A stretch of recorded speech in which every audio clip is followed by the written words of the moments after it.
Hello, good morning, everybody. You're very welcome to our talk, Digitally Unlocking Regulatory Information for Usability and Efficiency.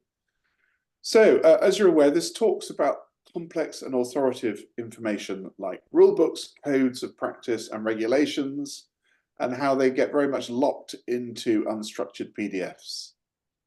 This makes information harder to find, use, and maintain. And in a world of RegTech and AI, which is, I think, a good coming together, RegTech and AI, structuring your information effectively is going to be key to opening up that information to enable the greater use that AI offers, improved accessibility, and better understanding. So that's what today's webinar is all about. We have two speakers. Richard South has a track record of working with public sector organisations to help them achieve their objectives, particularly when those goals include transforming for the future. He's Managing Director of TSO, where he leads a multi-skilled team that manages, unlocks, and enhances complex authoritative information and publishes it in the formats most useful to people. And he's joined by Digital Services Director for TSO, Alexis Castillo-Soto. Alexis leads major change programs for TSO, which is all about realizing efficiencies and enabling service resolution. And he's more than 16 years experience of working in the public sector and managing complex digital projects and teams. My job is to get out of the way and allow Richard and Alexis to tell you all about this important topic. So over to you. Thank you, Robin, and morning, everybody. Thanks for joining us today, and welcome to you all. Welcome also to anybody who's listening to this or watching this later after the live presentation. So we're going to be talking about how to unlock regulatory information to make it easier to use, really. And Alexis is going to be driving our slides through for me here, so we can move on straight away, as I know one or two of you are still joining us. The purpose of this is all about helping regulators to succeed in their purpose. So if we look at the regulatory landscape as we see it, regulators are tasked with implementing policy through regulation and guidance to the organizations, the bodies, the firms that they regulate. And they're making that successful, them achieving success, is increasing levels of compliance with that regulation. But in order to achieve high levels of compliance, the regulated industry they work with, the bodies they regulate, need to understand the rules, and crucially, they need to be able to apply the rules. Now, in this landscape, there's a growing number of third parties who will help regulated organizations to understand regulation and to comply with that regulation. And that's increasingly a digital and technological service offer. So regulated bodies will use systems and services provided by third parties that bring together all the knowledge and regulation and guidance that they need to understand to be compliant. And I think our strong message here is that in order to make those third parties successful, in order to help those third parties support the regulated industry, it's important that the digital services that they create can find and access and interact with regulatory data. That data needs to be interoperable, in other words. So if we move on to our next slide, Alexis, what are the challenges for regulators in this landscape? Well, people, organizations, regulated firms and bodies need to be able to find the rules that apply to them. When they find them, they need to be able to understand them and apply them to their working practices. So is it easy for them to find those rules, and is it easy for them to use those rules? Only if it is, are they going to be able to achieve higher levels of compliance. Also, how difficult and expensive is it for regulated organizations to comply with regulation? And are the third parties we've talked about and the other organizations in that landscape able to provide guidance to firms that will help them to achieve compliance with regulation? And as I've mentioned, are those rules interoperable with their existing systems? So why are we at TSO talking to you about this morning? Well, TSO has been working for over 15 years with our regulatory clients to help unlock their information, unlock regulatory data. I think we've got another slide, Alexis, to look at on this. We work with organisations from the National Archives who are responsible for actually publishing legislation in the UK, so the actual law that we all abide by for the various different jurisdictions of the UK, right through to the Takeover Panel, one of the clients we've more recently helped. And we work with regulators like the Driving Vehicle Standards Agency, Health and Safety Executive, and the Home Office to unlock data and information that helps different regulated users and organisations be compliant with rules around safety on the roads, health and safety regulation that's important in industrial and workplace context, and information like the data that you need to understand in order to pass your UK citizenship test. And with all these clients, we've worked over time to unlock their data in digital formats that are more discoverable and more accessible. So I'm just going to look at one short case study for one of those clients, the Takeover Panel. Now, the Takeover Panel came to us because they wanted us to be able to unlock their regulatory data in the way we've done that for other clients. They saw what we've done elsewhere, and they were keen to do the same. Their takeover code, which is their base regulation, was published in a PDF format on their website, and it was also published in a paper loose leaf format, which was updated throughout the year. Their code changes 3 or 4 times a year normally. They wanted to have a single source of that data online so that the takeover code would be represented digitally first. And we built the takeover code website, the Takeover Panel code in the Takeover Panel's existing website for them. And that's now the primary source of information for the takeover code. And that digital data leads to the printed outputs that are created still in a loose leaf format. But crucially, it's easier for the Takeover Panel to update. So they can use the service that we've built for them to update the takeover code itself whenever it changes, quickly and accurately, safe in the knowledge that all formats, all versions of that code will be accurate and up to date at the same time. So how can we help regulators to achieve best practice, and what does best practice in unlocking data look like? Well, Alexis is going to take you through a number of slides that approach that and go through that digital journey that we would recommend to regulators. And then we'll come back at the end and try and draw out a few conclusions from what we've spoken about and hopefully take some questions from you. So thank you, and over to you, Alexis. Thank you, Richard, and hello everyone that's either here or watching later. So let me just quickly move on to describe a bit more of the challenges that we've had and seen from our experience. So if I quickly take you on, I think one of the topics that always gets talked about in the public sector is PDFs. So obviously, PDFs is usually the main format of how most regulators, not all, publish their information. And it's usually based on, necessity. It's easy to structure a document in Word, and then you can quickly make it a PDF and put it on the website. And I'm sure you could go around and see a number of websites, not just in the regulatory market, but elsewhere, where they just refer to PDFs and off you go. Now, the challenge you have with that type of information is that the information is really locked in those PDFs. And actually what you're looking to do with regards to regulation is publish that in many different formats. So not just in a PDF, but sometimes in HTML, sometimes as just data flows in an API. I think what we've also seen from our experience is that things get stuck in PDFs. So what tends to happen is you have a PDF information and people just refer to it. So things just get stuck in that multiple area and it just gets placed in one area. And that's really important. And there's probably a couple of things, I'm sure you're reading the slides as well as I am, but those are probably the 2 areas that you have PDFs becoming a destination site where data goes to reside rather than interact with other data sources. And that's a real challenge for us and for yourselves and for all of the people involved, both the regulator and industry. Particularly as technology and the way that we access information has moved on. So when you're looking at accessing it directly, or when you're looking to import that regulatory information, it's very difficult to put that into PDFs. And what tends to happen is you get structured data in silos, and that's a big challenge that we need to look at. And ultimately, while it's simple to upload that information, it's very difficult and hard to update.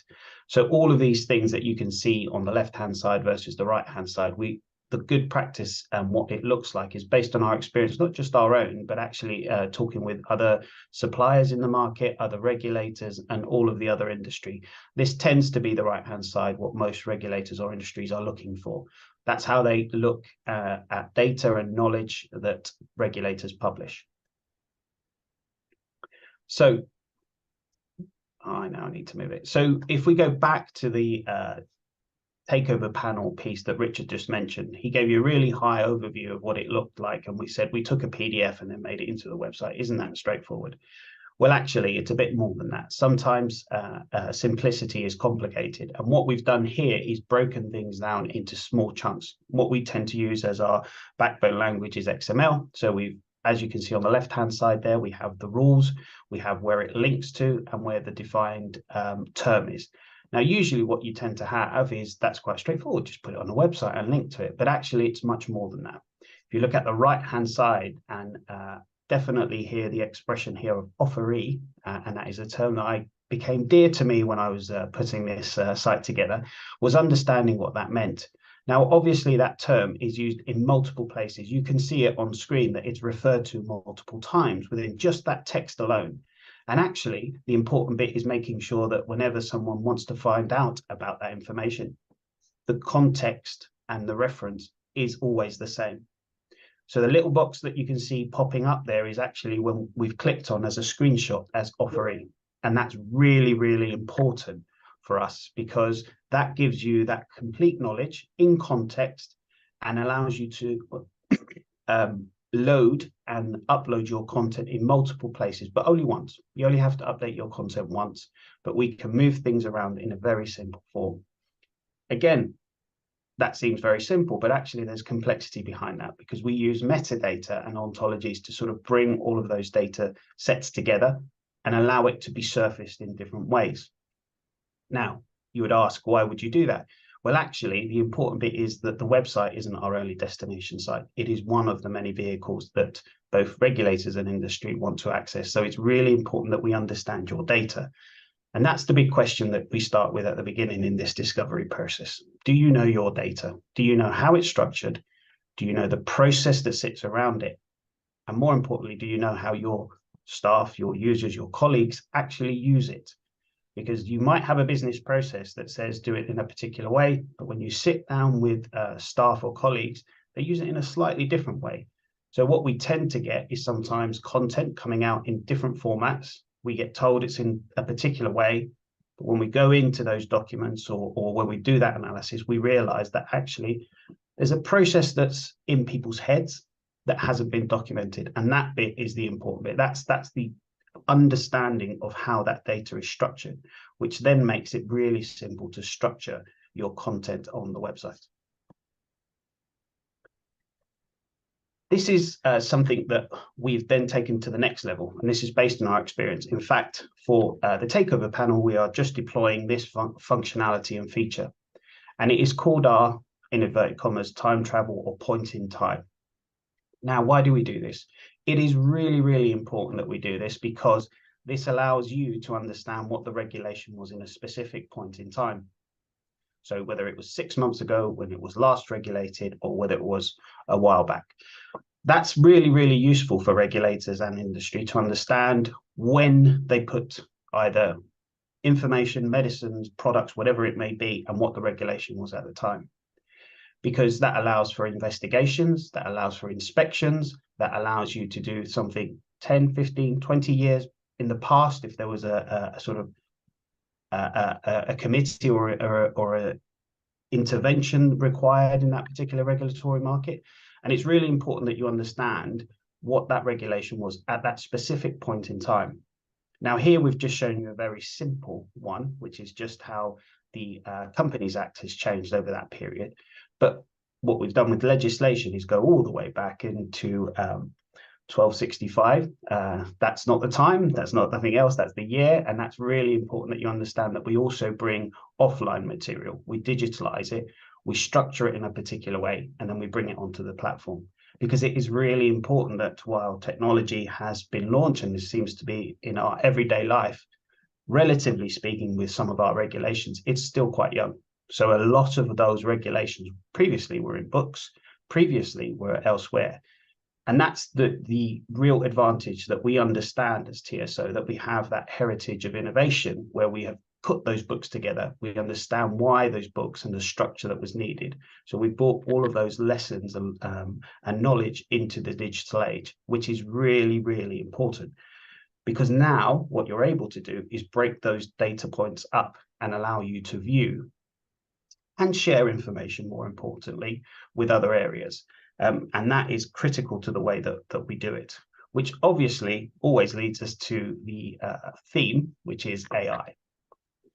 Now, I went to the Digital Leaders Public Sector Innovation Conference on Wednesday, which was really, really encouraging to see some people using AI.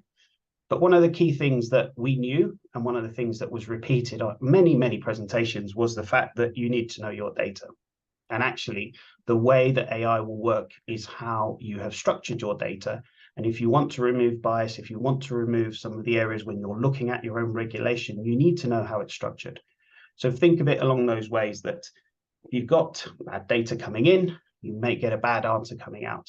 And that's the same when you think about it from a numbers perspective. If you're doing any spreadsheets or anything like that, that's really important. AI ultimately is just a technology and a tool that does things quicker. You might get quickly to the bad answer, but you always need to look at the data that's structured behind it. So that data and that process, you need to really, really understand so that you can bring it all together.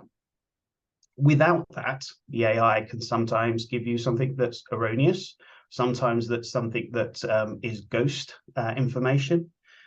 But the way that we understand the data and why it's critical to that information is that you can set the AI to work on your curated, and that's really an important word here, on your curated data set to allow you to get that right information.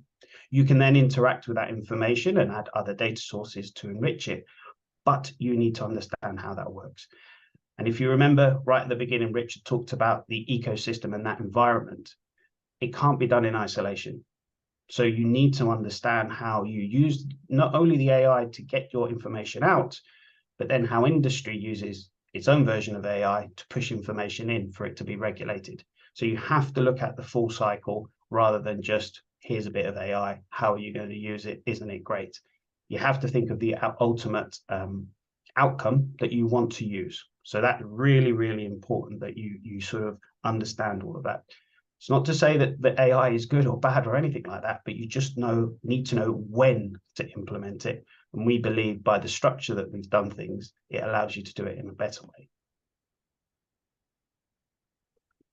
So how have we looked at it? This is really important. I've just talked to you about the slides, and we've talked about the analysis and identifying the content. Here's how we do the drafting on our content. And I think this is a really important point that I all want you to sort of take away, which is that we become custodians of your data. We don't own your data. We don't want to use your data in any bad way. We understand it is your data. So what we do is we help you, as either the regulator or industry, structure your data in the correct format, because that's really, really important. We don't structure your data to just become a PDF. We structure your data so that you can see on the right-hand side, it can be a data feed. It can be a website. It can feed an app, or ultimately, if you do want it, is a PDF. But that PDF could also be typeset and print ready. So if you wanted to print it out for whether it was a brochure or a handbook or a loose leaf, whatever it may be, that's the bit that we're trying to help you understand of how you edit. Now, what we've done is an evolution of this platform, and we're constantly evolving this platform to make it easier for people to use, because ultimately, technology is nothing without the users. So we are always striving to sort of take that to the next level. So that's something that I would definitely sort of say that this is our approach. This is not something about coming here and we'll do everything for you. We need to understand the market with you, and you need to help us with that while we'll help you with the structure. So that's definitely a message that I would say. That's definitely something about doing the hard work up front to make it easier downstream. That's really, really important, because sometimes the shortcut isn't the right way to go, and we're here to help. We're not here to sort of tell you how you should do things. We're here as an advice based on our experience, as Richard said, talked about a couple of our previous clients. We're here based on our experience to give you that advice. So that's really, really important. And more important, and again, it's a strong sort of feeling here. We're not saying PDFs are bad, right? This is not about technology. This is about you knowing your content, knowing your data, and helping you structure it in the right way so that you update your information once and it can go to various points at a single click of a button, as it were. So don't take it from us. This is a quote from one of our clients. I will not read it. I'll just leave it there for you guys to understand. But this is really important sort of feedback. We took the takeover panel on a journey. There were obviously ups and downs, like any project that you would have, but ultimately the outcome is the important bit. And the outcome and the product that they've seen and the feedback, both anecdotally and in conversation, is that it's really positive and really the way to go. So having all of that in one single place and having done all the work up front, we've made a number of changes since we've launched, and it's been quite seamless when we've had to update the content onto the website. So that's really, really important that you understand that we're not here just for the launch. The content isn't just for launch, it's actually how do you manage it during the lifetime of that content. I think I go back to Richard now. Thank you, Alexis. So I hope people listening and watching later have found this an interesting conversation about the benefits of unlocking data. And we've talked quite a lot about things that TSO have done, because we wanted to give you examples and explain why we want to talk about this. But the strong message we really want to leave you with is about the importance of unlocking the content that you may be publishing, that regulators may currently be publishing, so that content can be reused by other people, by end users, by intermediaries, by third parties who provide services that actually help you as a regulator to achieve compliance with your regulation. And in summary, how does that happen? Well, you can make that content easier to find. You can make it easier to discover and search when you do find it. Very importantly, make it easier to use. And that includes accessibility, but it also includes making it easier to understand.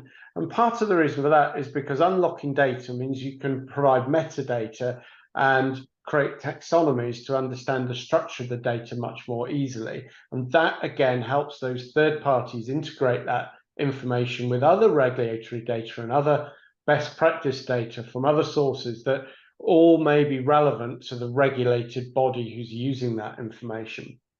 That's all about interoperability, making regulatory content work with different systems in a consistent way. And in particular, as Alexis was saying, in a world that's increasingly going to be dominated by AI, making sure that the data the artificial intelligence finds is the right data and the structured data, and there's no ambiguity over that data. Altogether, all of this can improve compliance with regulation. And regulators' job, as I said at the start, is to achieve compliance with the regulation that policymakers, that we as in our democratic system have asked those regulators to impose on the bodies and the organizations and the industries that they regulate. So there's a benefit for all in improving that compliance and creating better structured data, and unlocking data from fixed formats is going to significantly help with that goal of improved compliance with regulation. So I'm going to leave it there. Hopefully we've got some questions to talk about. And Alexis and I are always pleased to talk to anybody about these subjects. So if anybody's interest has been sparked, do get in touch after this. Brilliant, thanks both. Yeah, so we've got a Q&A tab in the bottom there, and we've got some questions, but do keep adding questions into the bottom there, and I'll try and get through them. So, gosh, a lot to talk about. but we have got a little bit of time, so let's talk about it. So I'm going to start with a question about productivity and efficiency. So one of the ways in which you can use this data, and one of the ways in which you can use AI, which you've been talking about a little bit, is kind of internal use, and that's presumably about the regulators being able to access information and data much more efficiently. So when I get a question in saying, can I do this, can I do that, presumably I used to get down my book of regulations and look it up. So yeah. So what's this system do for the staff in terms of quickening up their processes so that they can get answers out to the people that need the information? Can I pick that one up? Because I'll give you a visual cue on this one. If you remember your book, and what you used to do is you used to open your book, put your finger in usually, or a ruler, whatever it was about, and then flip over to where it referred to so that you can see what that rule was, and then flip back over. What we're doing by digitalizing it and breaking it down to XML is that it's all there in one place. So you don't need to go scurrying off to, Appendix 5 or footnote 27. It's all there. It's all there, and then the information is there for the user, because that's really, really important. The context of those links in the context that you're reading are really important. And the screenshot that I was showing you, in a book, you would have gone somewhere else to find out what the term was. And that's what we're trying to do, is make it as really simple to make sometimes complicated, for the right reasons, regulatory information easy to digest for the end user. How have you got any kind of, I mean, you may or may not, yeah, I suspect your clients have probably shared with you kind of data on what's improved. So, if you used to get like 10,000 questions a week and you had 8 staff answering them, you only got through a certain amount. Has the kind of the ability to respond to queries definitely improved with the, so in other words, are you allowing your staff to do their job, which is answer questions, not burrow through the back end? We only have anecdotal, right? We're not here. The goal to release the data from the PDFs and everything else isn't necessarily to make efficiencies in the regulator. It is to make it easier for the user. So from our point of view, we can see basically on the traffic that input and the length of time people are staying on these pages to understand these things, and then continuing to go through the site. Because what tended to happen is that bounce. You'd get to a page, particularly a PDF, you wouldn't know what was happening, the browser would close. What we're able to see now is how people click on certain areas, navigate through the site, and then that helps us, because sometimes they go to areas we don't think is the right place, and we're going, well, why is that? So we're always using user-centered design approach to actually engage with our users. We're always asking for feedback, because ultimately we want to get it right. We want to make it simple. And while I can't say, you're going to make an efficiency over an FTE here or there, we can definitely tell you that people are staying on the site longer, understanding the information better, and you're probably going to see a downturn in those queries of what does this actually mean. Robin, I think one of the things we have found from clients like the takeover panel, for example, is since that's been turned into full digital code, is the traffic to their website accessing that code has significantly increased on what they experienced when they just had a PDF.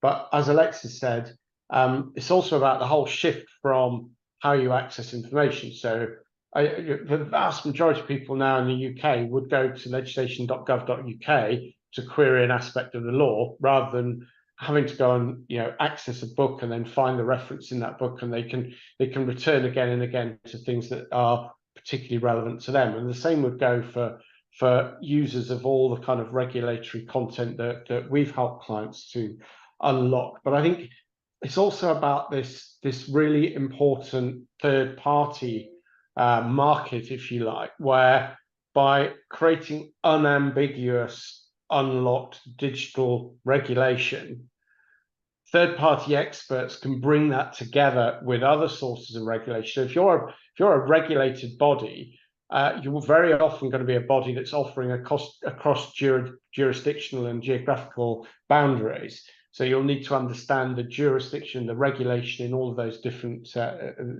areas. But you also may be covered by different industry regulations. So you may be regulated by the FCA, but you're also obviously going to be regulated by the HSE and others. Now, you will probably use a third-party tool that integrates all that content.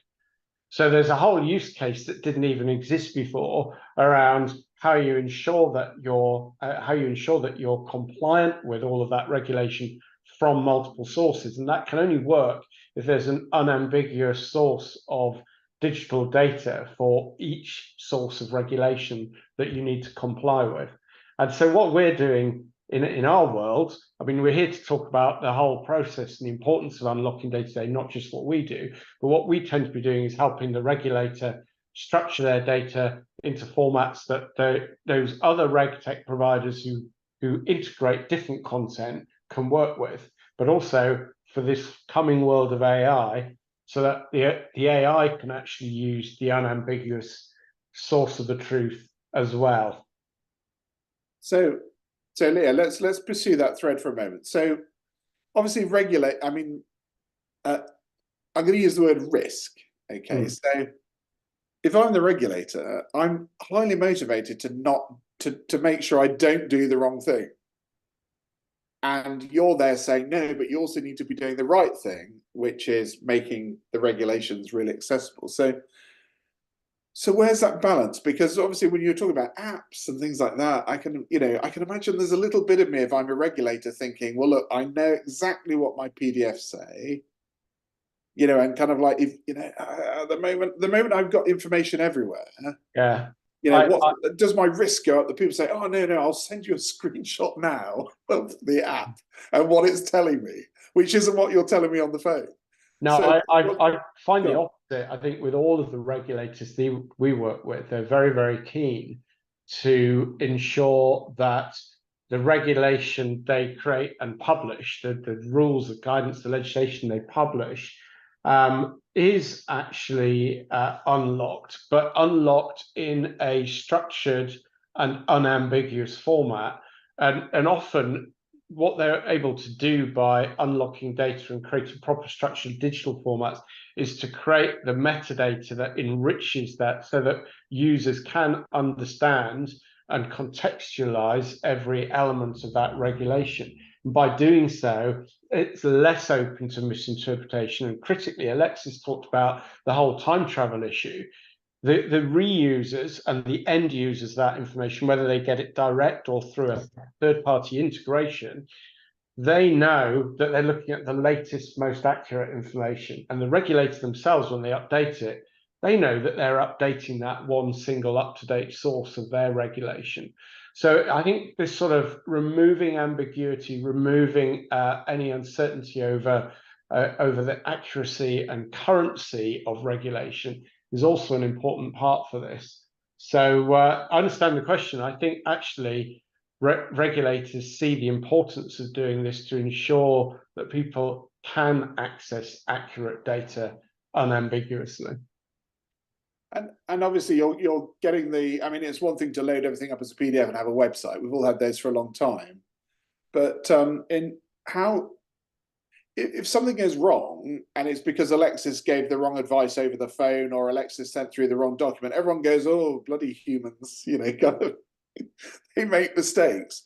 But you guys know that if the computer makes a mistake, then, trust in the whole system seems to come into question. So how have you any experience of that and other the techniques you can use to say, look, this is going to be 98% correct, which means if you're getting 1,000 things in a day, it's going to be making a mess of 50 of them.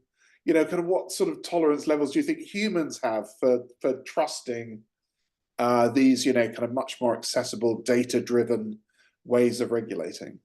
Really, I think it's not technology, right? I think it's a cultural change. And what we have is the way that people access information. So sometimes we have to support the regulators to go on a journey, which is we think we have better control in a PDF, but actually you're actually holding back information.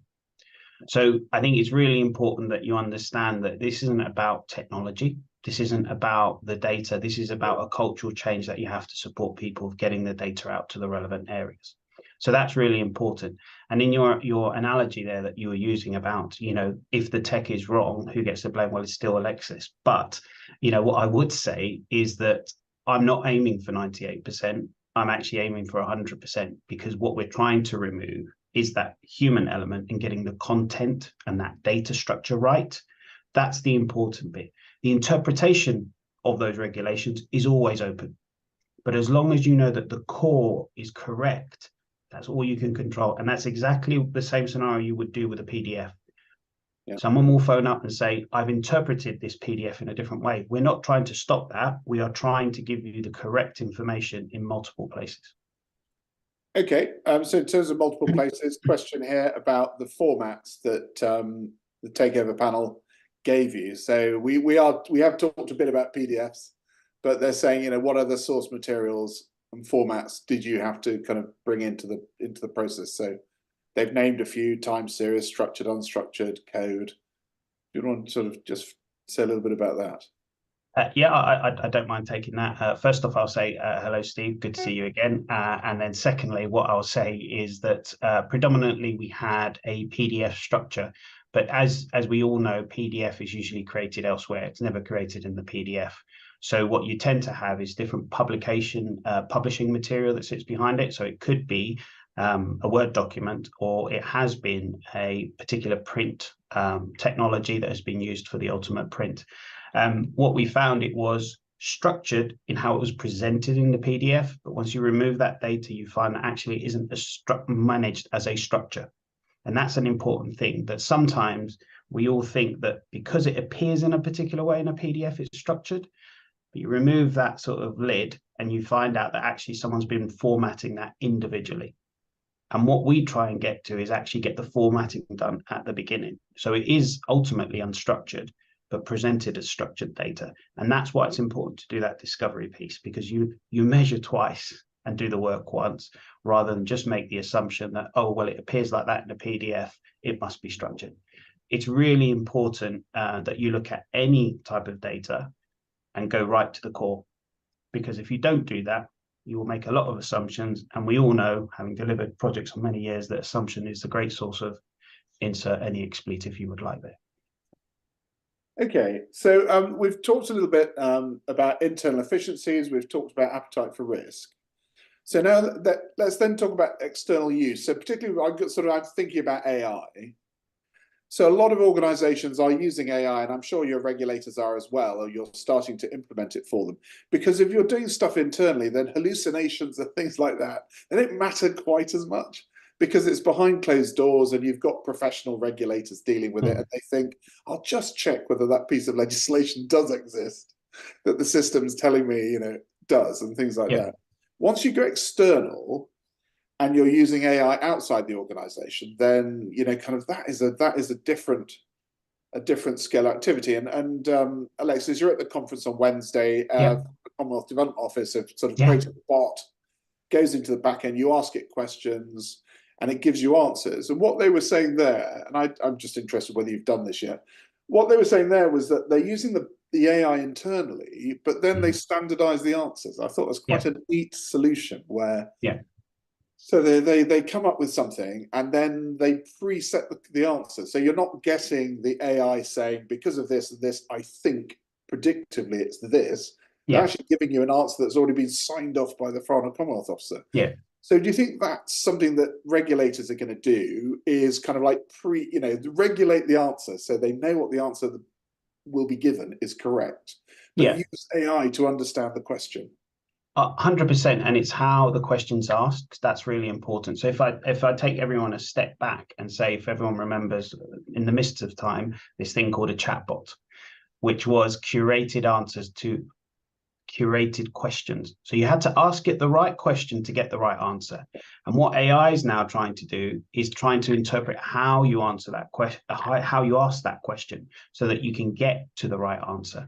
And that's where I see the true benefit ultimately for users, is that it doesn't matter how they ask the question, as long as we can push them to the right curated. And that's the key word for me. And that was really encouraging to hear the FCDO talk about that they're using, I think the expression was the mind rather than the mouth of the AI, because they're trying to get that question and send it to the relevant curated content. And that's what we can do. And that's definitely something that we are looking to implement, particularly in particular services. But again, back to your point earlier, Robin, it's the appetite. AI can be seen both as a good thing as a bad thing, and depending what article you've read in the day, it really takes everything. I think there will be a change, particularly with and again mentioned on Wednesday, and I have downloaded it but not read, which is the NAO's report on AI across government, which was out today. So again, if you haven't seen that, go on the website, have a look. That will probably give you a really good temperature of where regulators are. And it is important that you can't stop this. It will become part of our everyday life. It's how you give it the framework and how you give it the guardrails to make sure that you get your data that's correct, rather with that hallucination of a regulation, because that's the worst case scenario, and that's definitely not where we want to be. Brilliant. Alexis, can I ask you to drop that link to the report into the chat? I think this is probably going to be our last question, and it's really for Richard, which is regulation and governance can be pretty dry, but what are the big social environmental issues that you see coming up where the technology you're using and this kind of renaissance of the regulator, which I think you're implementing, where is that going to go? What are you thinking now? AI is here. What are the opportunities that you're looking at? Look, clients about. Big question. I'll try giving a couple. So regulation just continues to grow, and it's inevitable that regulation will continue to grow. Governments come along with new policy agendas, and there's always a tendency to talk about reducing regulation, but the reality is there's more to regulate, and there are more concerns, and ultimately, we call it regulation or call it something else.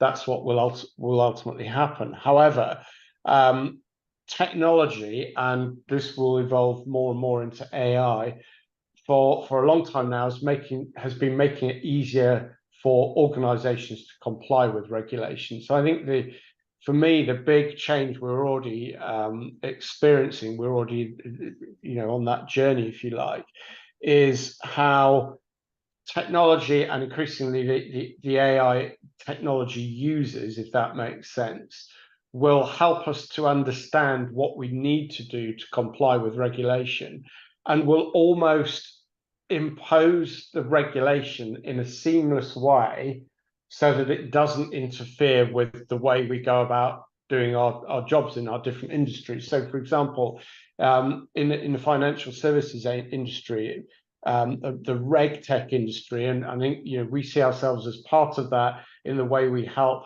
regulators to create their content in a format that can be used by other reg tech providers. But the reg tech industry is creating tools that allow you to comply automatically with regulation. And we're now seeing the emergence of new approaches. You may have come across the term SupTech, supervisory technology. And this is really where RegTech is evolving into something that allows the regulator to understand whether the regulated organization is compliant automatically. And from the point of view of the regulated industry, the regulated body can comply automatically. So if you understand the rules digitally, and if the rules are properly structured so that they're accurate and interoperable, your systems can ensure that the way you operate is compliant, because a lot of the way that you operate with your own customers is going to be digital and automated. So you can ensure that your interaction with customers is compliant, and the SupTech solutions that the industry is creating can ensure that the regulator knows that you're compliant. So actually, although we're increasing regulation will become increasingly inherent to the way we do things, rather than being something completely separate that we have to think about as a different issue and employ lots of different people to be responsible for. So my belief is that the broader reg tech industry and the delivery of regulation through unlocked digital formats will change the whole regulatory environment so that it happens automatically and is less of an issue, less of an obstacle. I don't think we'll remove regulation. I think we'll make regulation easier to comply with. Yeah, and it's enormously exciting because effectively you're democratizing the process, aren't you? Because the regulation is there to protect the public, in the public's interest to regulate what's happening. And if AI allows the public to understand, if your AI, you don't need to understand it. If your AI can understand what it is you're regulating and how you're regulating it, then it will democratize access to that process. And in the short term, that's scary. But actually, in the medium term, it's fantastic for exactly the reasons you're just saying. Sorry, Alexis, you were. Yeah, I was just about to say it also expands to the other area, which was Flavor of the Month, or a couple of years ago, which was IoT. So if you imagine the Internet of Things and how you regulate, particularly if you're in an environment that's outside of an office, that's interactive, that's getting all this information, it needs to know if it's breaking a regulation or not. And so that's when you talk about the whole ecosystem. If you cannot get your data, if it's in a PDF and the environment, for example, a ladder, somewhere like that, let's pick a regulator, an imaginary regulator, and it's in a PDF, that's not helping those users. That's not helping the industry. You need to be able to source and push your data to those types of IoT advice so that you know when you're breaking or not, and you can show compliance. That's ultimately what we want to be able to enable. I think this is why, what brings it all together quite nicely is this is why it's so important that source data is accurate but unlocked. So you unlock it in a way that you can access the original, accurate, up-to-date source of regulation, and then all those systems, that whole ecosystem that's evolving, can do its thing and evolve in a very automated, AI-driven or AI-enabled way.